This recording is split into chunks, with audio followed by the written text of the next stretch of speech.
दूसरा अध्याय शिव पार्वती चरित्र और पुष्पबाणोत्पत्ति। सूत जी बोले, हे नैमिषारण्य के वासियों, ब्रह्मा जी की ऐसी वाणी को सुनकर मुनिवर्य नारद जी फिर पापनाशिनी कथा पूछने लगे।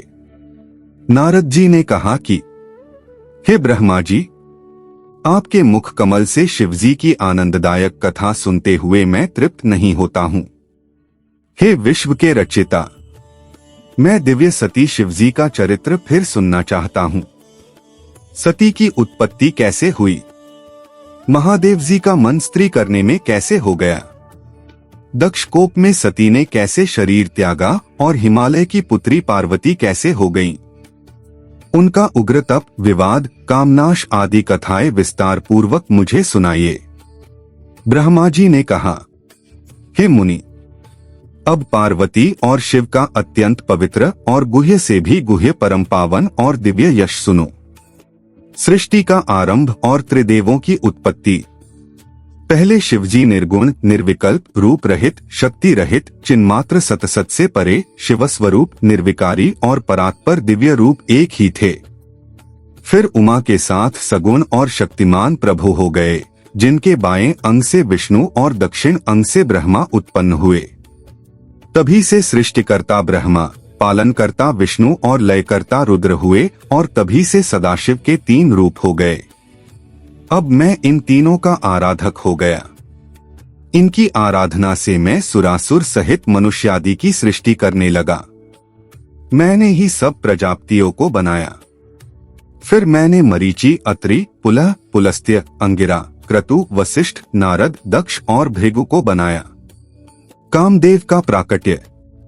जब मैं इन्हें उत्पन्न कर चुका तब मुझे कुछ माया का मोह आ गया और तत्क्षण मेरे भौहों के बीच से संध्या नामक एक कन्या उत्पन्न हो गई, जिसको देखते ही मैं उठ पड़ा और मेरे पुत्र दक्ष और मरीचि ने भी हृदय में शोच किया। तब मुझ ब्रह्मा के चिंतित होते ही तत्क्षण एक सुंदर और अद्भुत रूप वाला प्राणी काले बालों से युक्त, श्यामगज के समान, स्थूल काय वाला और नीला सुंदर वस्त्र पहने, कांता की तरह दोनों कटाक्षों को घुमाता हुआ आविर्भूत हो गया। उसकी श्वास से सुगंधी निकल रही थी और वह परम श्रृंगारित था। ब्रह्मा जी की आज्ञा। तब ऐसे पुत्र को प्रकट हुआ देखकर मेरे अन्य पुत्रों में बड़ी उत्सुकता आई और उनमें विकारी भाव का संचार हो गया। उनका हृदय अधीर हो गया।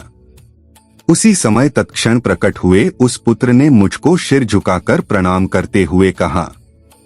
पुत्र ने कहा, ब्राह्मण, मुझे क्या आज्ञा है? मुझे उसमें लगाइए जिसके करने से मेरा आदर होवे। ब्रह्मा जी ने कहा, तुम सनातनी सृष्टि उत्पन्न करो। मैं वासुदेव और सभी तुम्हारे वश में हैं। आज से तुम्हारा नाम पुष्पबाण होगा। तुमसे लोगों में आश्चर्य, सदैव सुख का लक्ष्य और नित्य ही प्राणियों में मद उत्पन्न हुआ करेगा और तुम इसी प्रकार सृष्टि के प्रवर्तक बनो। मेरे ये पुत्र भी तत्व रूप से तुम्हारे नाम का स्मरण करेंगे। यह कहकर कमलासन पर बैठे ब्रह्मा जी क्षण भर के लिए मौन हो गए। इति श्री शिव महापुराण द्वितीय सती खंड का दूसरा अध्याय समाप्त।